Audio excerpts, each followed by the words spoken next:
हमारे 3 संवाददाता इस वक्त तमाम जानकारी के साथ जुड़ गए हैं। दिल्ली से कमलजीत संधू हैं, श्रीनगर से अशरफ वानी हैं और जम्मू से सुनील जी भट्ट हैं। सबसे पहले सुनील जी भट्ट आपका रुख करते हुए, क्योंकि कल आप उस प्रदर्शन रैली में शामिल थे जिसमें तमाम लोग इस बात पर रोष जता रहे थे कि आखिरकार अगर ऐसे हालात जम्मू कश्मीर में है तो क्यों उनका ट्रांसफर नहीं किया जाता है, क्यों इस पर संज्ञान नहीं लिया जाता है।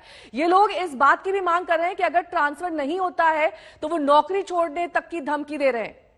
कैसा माहौल, कैसा वहां पर इस वक्त स्थिति आप देख रहे हैं? जी बिल्कुल नेहा, आपने सही कहा। इस समय जो अल्पसंख्यक हिंदू समाज के जो सरकारी कर्मचारी हैं जो कश्मीर घाटी में कार्यरत हैं, उनका पलायन लगातार जारी है। कल भी हमने देखा कि किस प्रकार सैकड़ों की संख्या में जो सरकारी कर्मचारी है वो पलायन करके जम्मू आ गए और उन्होंने वहां पर प्रदर्शन किया जम्मू में, और उग्र प्रदर्शन किया। और लोगों ने साफ तौर पर कहा कि वो अपने आप को कश्मीर घाटी में असुरक्षित महसूस करते हैं और सरकार को तुरंत उनको बचाने का प्रयास करना चाहिए। और उसका एक ही समाधान है कि जब तक कश्मीर के हालात ठीक नहीं होते तब तक अल्पसंख्यक हिंदू समाज के लोगों का तबादला जम्मू संभाग में किया जाए या किसी अन्य राज्य में किया जाए, क्योंकि अभी वो वहां पर सुरक्षित नहीं है। और जिस प्रकार से लगातार टारगेटेड किलिंग्स हो रही हैं उससे उनमें भय उत्पन्न हो गया है।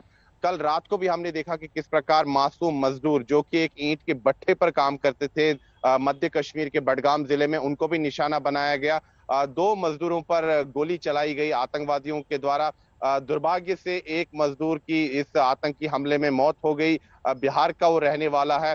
तो साफ तौर पर नेहा आप समझ सकते हैं कि जो गरीब लोग हैं जो कि अपने रोजगार के लिए, रोजी रोटी के लिए कश्मीर में काम करते हैं, चाहे वो मजदूर हो या सरकारी कर्मचारी हो, उनको आतंकवादी निशाना बना रहे हैं। तो इसको लेकर आक्रोश है, लोगों में रोष भी है, नाराजगी भी है। और सरकार के प्रति उनका यही कहना है कि सरकार गंभीर नहीं है, क्योंकि ये कोई एक हादसा नहीं हुआ है। बार बार अगर हम देखें पिछले कुछ समय में लगातार हिंदू समाज के लोगों की हत्याएं हो रही हैं, तो अब वो चाहते हैं कि सरकार को तुरंत उनका तबादला जम्मू संभाग में करना चाहिए।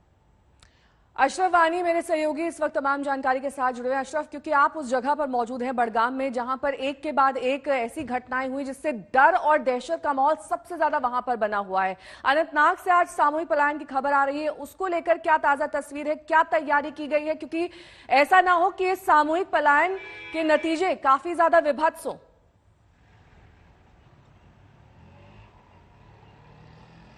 यहाँ बिल्कुल आपने सही कहा। जहाँ दरअसल मैं खड़ा हूँ ये शेखपुरा बडगाम है और शेखपुरा में ही सबसे बड़ा जो माइग्रेंट कैंप कहें या फिर पंडित कॉलोनी जिसको आमतौर से यहाँ बडगाम में कहा जाता है वो है।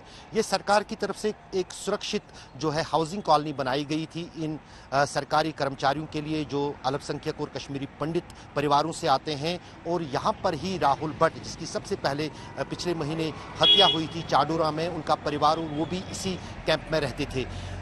अब हम आपको यहाँ तस्वीरों में, क्योंकि हम थोड़ा बाहर है इस हाउसिंग कॉलोनी से, लेकिन हम पूरी हाउसिंग कॉलोनी में घूमे और देखा कि इन कर्मचारियों के बीच डर कितना है।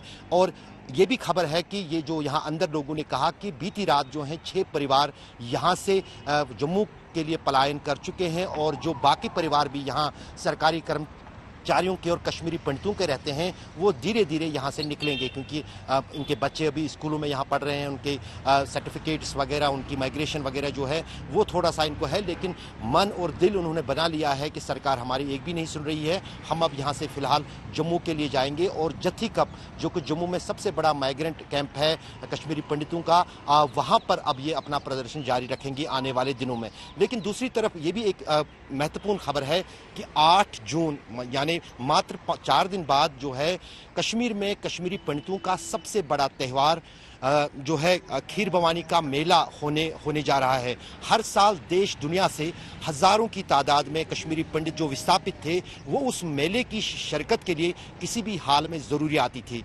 अब की बार जो है उसके लिए अरेंजमेंट्स किए गए हैं। हमने आज तक की माध्यम से वहाँ भी एक रिपोर्ट तैयार की है जो कुछ देर बाद हम दर्शकों को दिखाएंगे कि कहीं ना कहीं अब ये तलवार जो है इन टारगेटेड किलिंग्स की उस मेले पर भी लटक रही है, क्योंकि ये कश्मीरी पंडित जो कश्मीर में हैं उन्होंने फैसला किया है कि वो अब की बार खीर भवानी के मेले में शिरकत नहीं करेंगे as a token of protest. वो उनकी तरफ से एक प्रोटेस्ट है कि उनकी सुरक्षा यहाँ पर बहाल नहीं की जा रही है, प्रशासन और सरकार की तरफ से उनको सुरक्षित नहीं रखा जा रहा है, इसलिए वो खीर भवानी के मेले को लेकर जो है उन्होंने बहिष्कार का आह्वान किया है कि हम इस मेले में शिरकत नहीं करेंगे। और तीसरी